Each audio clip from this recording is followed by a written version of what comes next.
ठीक है, आगे बढ़े।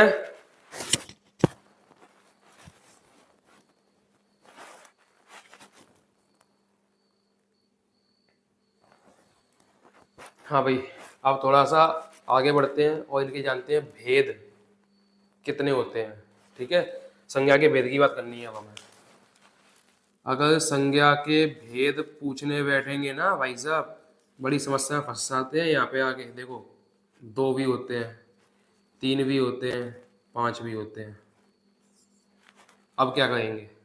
भेद संज्ञा के 2 होते हैं, 3 होते हैं, 5 होते हैं। अब समझो कि इनमें ऐसा होता क्यों है। तो देखो, मूलतः या मूल रूप से 2 भेद होते हैं। एक तो यथार्थवाचक, दूसरा भाववाचक। अब देखो दूसरा पॉइंट,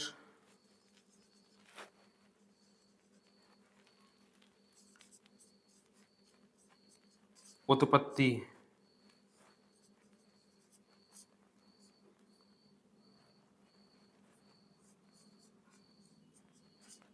व्युत्पत्ति, निर्माण, रचना,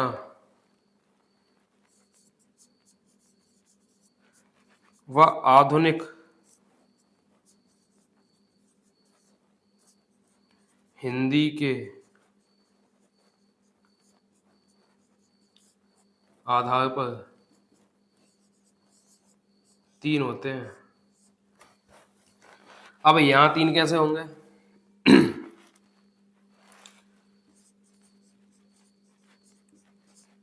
पहला व्यक्तिवाचक,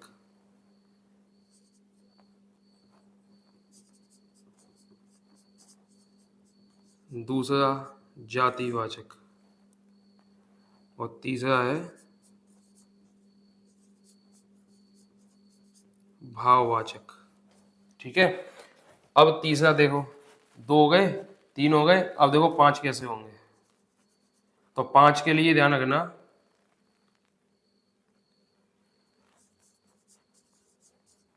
अर्थ या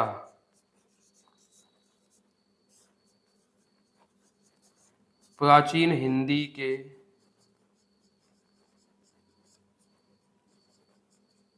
आधार पर 5 प्रकार के।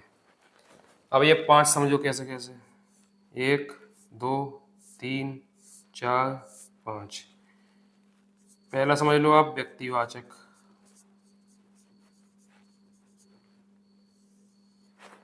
दूसरा समझ लो आप जातिवाचक, तीसरा आप समझेंगे कौन सा, व्यक्ति जाति समूह, समूहवाचक, चौथा है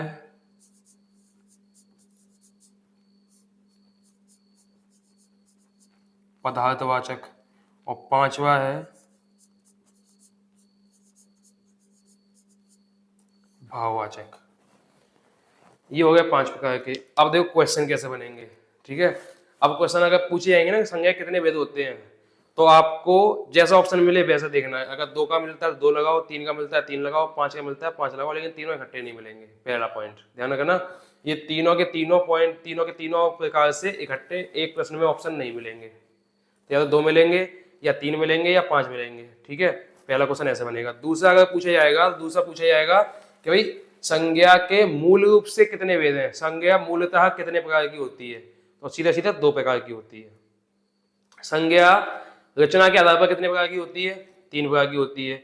संज्ञा अर्थ के आधार पर कितने प्रकार की होती है, 5 प्रकार की होती है। संज्ञा निर्माण के आधार पर, रचना के आधार पर कितने प्रकार की होती है, तो भाई 3 प्रकार की होती है। संज्ञा उत्पत्ति के आधार पर कितने प्रकार की होती है, 3 प्रकार की होती है। संज्ञा व्युत्पत्ति के आधार पर बताओ कितने प्रकार की होती है, 5 प्रकार की होती है। वो सॉरी 3 प्रकार की होती है। ठीक है, क्लियर है इतना? तो क्वेश्चन ऐसे ही बनेंगे बस, और कोई चारा नहीं है, कोई तरीका नहीं है क्वेश्चन बनाने का। अगर भेद पूछे जाते हैं क्वेश्चन तो यही तरीका है। अब देखो भाई यथा अगर यहाँ पर 5 5 बन रहे हैं तो यहाँ दो में कैसे, दो यहाँ अगर 5 5 प्रकार से बन रही है संज्ञा, तो यहाँ ये दो में कैसे समझ के रह गए, तो अब समझो दो में कैसे समझ के रह गए। जो ये यथार्थवाचक है ना, इसमें भी 4 प्रकार से होती है भाई।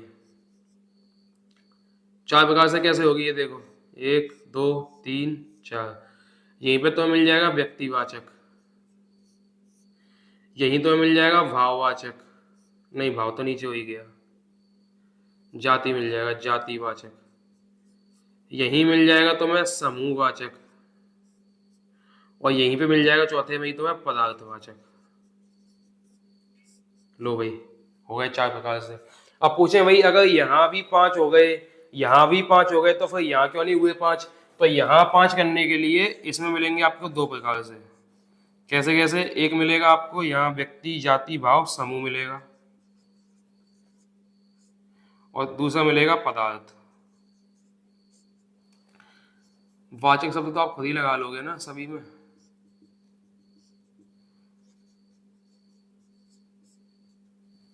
ये हो गए भाई ऐसे करके, ठीक है, यहाँ वाचक। तो आगे बढ़ चढ़ के निकलने वही 5 ही हैं। अब इनसे कैसा क्या होगा, तो भाई इनसे तो क्वेश्चन पढ़ने से, क्योंकि ये 5 सीधे सीधे लिखे हुए हैं। इनसे अगर बनेगा ना, तो इनसे ये बनेगा कि व्युत्पत्ति के आधार पर जातिवाचक संज्ञा कितने प्रकार की होती है। निर्माण के आधार पर जातिवाचक संज्ञा कितने प्रकार की होती है? 2 प्रकार की होती है, पहली समूह दूसरी पदार्थ। यहाँ पर मूल रूप से यथार्थवाचक संज्ञा कितने प्रकार की होती है? मूलतः यथार्थवाचक संज्ञा कितने प्रकार की होती है? तो 4 प्रकार की होती है, जाति, व्यक्ति, समूह और पदार्थ। ठीक है, ये क्वेश्चन बन गए। अब देखो